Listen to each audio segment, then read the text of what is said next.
No ar, que tal você, com Gilmar Santos?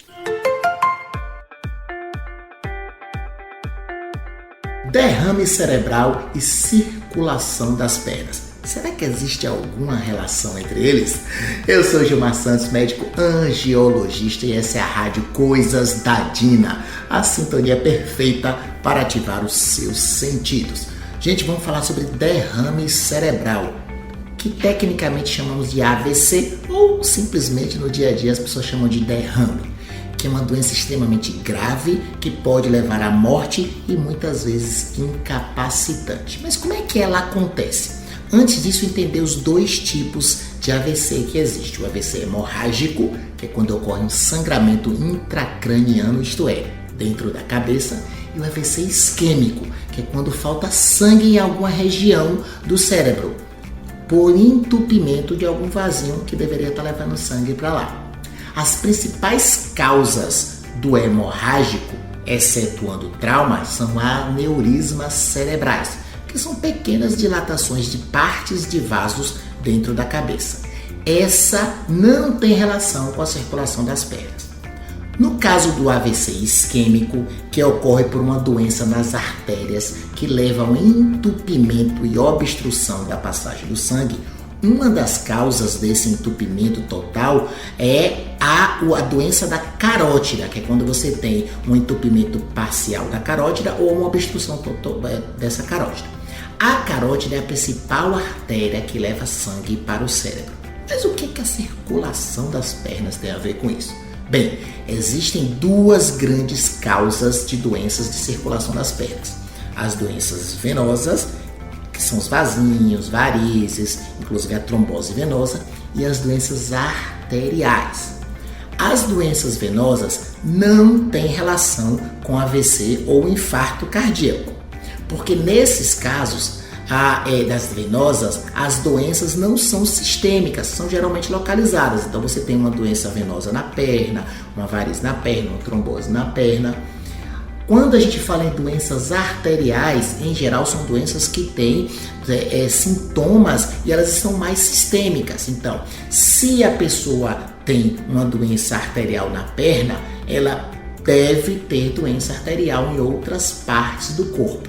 E essas doenças arteriais mais comuns são as obstruções e os entupimentos arteriais. Os principais fatores de risco dessas doenças são diabetes, tabagismo, colesterol alto e hipertensão.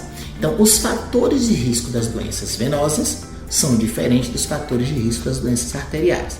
As doenças venosas, em geral, são localizadas. As doenças arteriais, em geral, são sistêmicas, são mais gerais.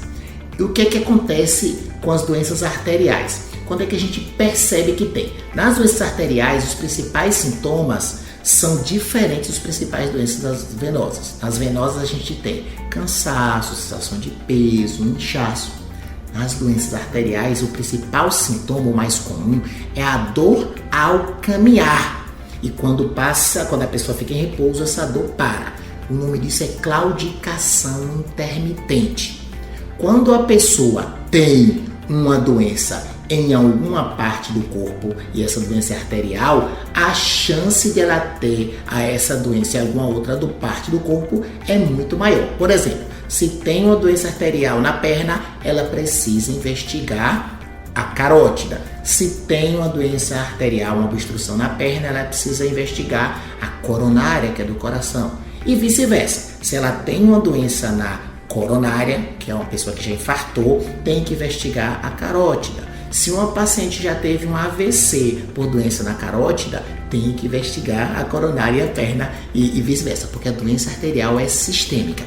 Essa é a relação existente entre as doenças circulatórias da perna arteriais e o AVC quando ele é isquêmico. Como é que a gente faz para prevenir, por exemplo, um derrame ou um AVC? Primeiro, controlar a pressão, controlar os níveis de diabetes, controlar o colesterol, tudo isso é para prevenir a doença das carótidas, que são os AVCs que são preveníveis. Então, quando a gente previne a doença arterial da carótida, cessando o tabagismo, a gente está prevenindo o AVC de origem de carotídeo. E nesses casos, para saber se está tudo indo bem, se você tem algum risco, a gente faz um exame chamado de Doppler das carótidas, que é o duplex scan das carótidas, para saber se já tem alguma doença que vá predispor a um AVC isquêmico.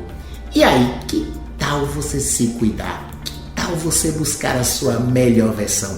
Que tal você não perder nenhum episódio do nosso encontro semanal na Rádio Coisas da Dina? E se você tem alguma dúvida, acesse @Dr. Gilmar Santos lá no Instagram e não deixe de assistir aos nossos programas na Rádio Coisas da Dina, www.radiocoisasdadina.com.br. Que tal você não perder o nosso próximo encontro? Que tal você? Episódio novo toda sexta-feira, 17 horas. Fui! Coisas da Dina, a sintonia perfeita para ativar os seus sentidos.